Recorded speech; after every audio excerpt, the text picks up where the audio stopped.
जिस प्रकार एक सूखे पेड़ को अगर आग लगा दी जाए तो वो पूरा जंगल जला देता है, उसी प्रकार एक पापी पुत्र पूरे परिवार को बर्बाद कर देता है।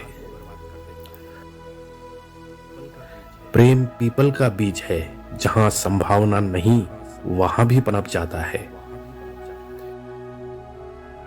किस उम्र तक पढ़ा जाए और किस उम्र से कमाया जाए, ये शौक नहीं बल्कि हालात तय करते हैं।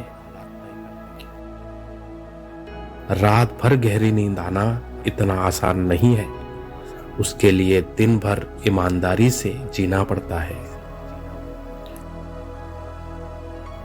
भाग्य उनका साथ देता है जो हर संकट का सामना करके भी अपने लक्ष्य के प्रति दृढ़ रहते हैं।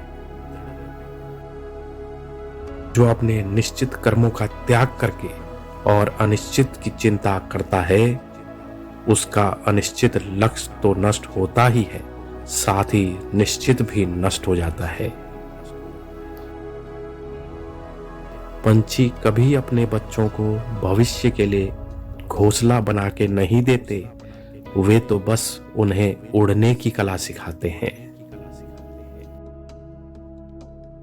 उनसे सलाह कभी मत लेना जो उस पड़ाव पर है ही नहीं जहां तुम पहुंचना चाहते हो, क्योंकि माता पिता व गुरु के अलावा ज्यादातर लोग आपको आपके मार्ग से भटकाने का कार्य ही करते हैं।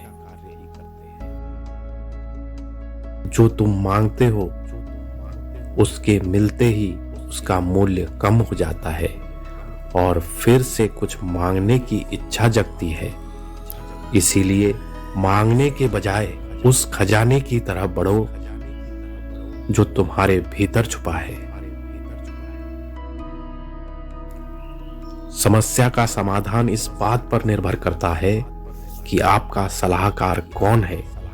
यह बहुत महत्वपूर्ण है, क्योंकि दुर्योधन शकुनी से सलाह लेता था और अर्जुन श्री कृष्ण से। मन बड़ा चमत्कारी शब्द है, इसके आगे न लगने पर यह नमन हो जाता है और इसके पीछे न लगने पर यह मनन हो जाता है। इसलिए जीवन में नमन और मनन करते रहिए, जीवन सफल ही नहीं बल्कि सार्थक भी हो जाएगा। शांत होने की कोई तरकीब नहीं होती, सिर्फ अशांत होने की तरकीबें होती हैं, और अशांत होने की तरकीबें समझ में आ जाए तो व्यक्ति शांत हो जाता है।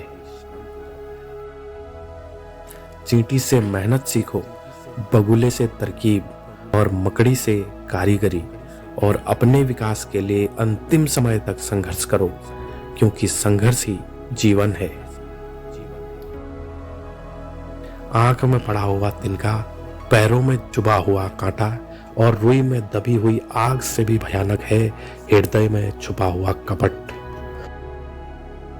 आवश्यकता से अधिक ईर्ष्या आपके अंदर आत्मविश्वास की कमी को झलकाती है।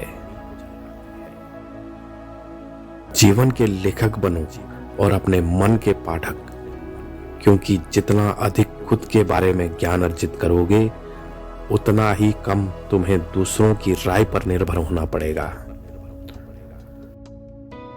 यादों का जीवन में बहुत बड़ा महत्व है, क्योंकि कभी कभी हम बीते दुख को याद करके हंसते हैं और कभी कभी बीते सुख को याद करके रोते हैं। जो जिस कार्य में कुशल हो उसे उसी कार्य में लगना चाहिए। हे बुद्धिमान लोगों, अपना धन उन्हीं को दो जो उसके योग्य हों और किसी को नहीं। बादलों के द्वारा लिया गया समुद्र का जल हमेशा मीठा होता है।